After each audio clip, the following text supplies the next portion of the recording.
नागपुरातील हिंसाचाराच्या घटनेला 7 दिवस उलटल्यानंतर अखेर शहरातील संचारबंदी पूर्णतः उठविण्यात आली आहे। आज दुपारी 3 वाजल्यापासून नागपूरमध्ये संचारबंदी हटवण्याचा निर्णय घेण्यात आला।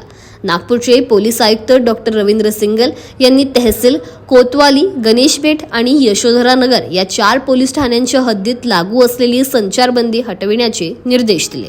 औरंगजेबाच्या कबरीवरून राजकारण तापले असताना नागपूरमध्ये सोमवारी मोठ्या प्रमाणात हिंसाचार झाला। यावेळी दंगेखोरांनी पेट्रोल बॉम्ब, दगडफेक करून वाहनांचे मोठ्या प्रमाणावर नुकसान केले। या घटनेचे अनेक फोटो आणि व्हिडिओ सोशल मीडियावर व्हायरल झाले, ज्यामुळे वातावरण अधिक चिघळले।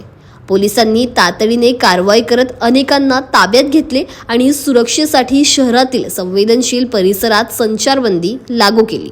गेल्या 7 दिवसांपासून लागू असलेल्या संचारबंदीमुळे नागरिकांना अनेक अडचणींना सामोरे जावे लागले। मात्र आता परिस्थिती आटोक्यात येत असल्याने प्रशासनाने संचारबंदी हटवण्याचा निर्णय घेतला आहे। नागपूर शहर हळूहळू पूर्वपदावर येत असून नागरिकही दैनंदिन व्यवहारासाठी घराबाहेर पडू लागले आहेत। जरी संचारबंदी हटवण्यात आली असली तरी संवेदनशील भागांमध्ये पोलिसांचा कडक बंदोबस्त तैनात राहणार आहे। प्रशासनाने नागरिकांना शांतता राखण्याचे आणि कुठल्याही अफवांवर विश्वास न ठेवण्याचे आवाहन केले आहे।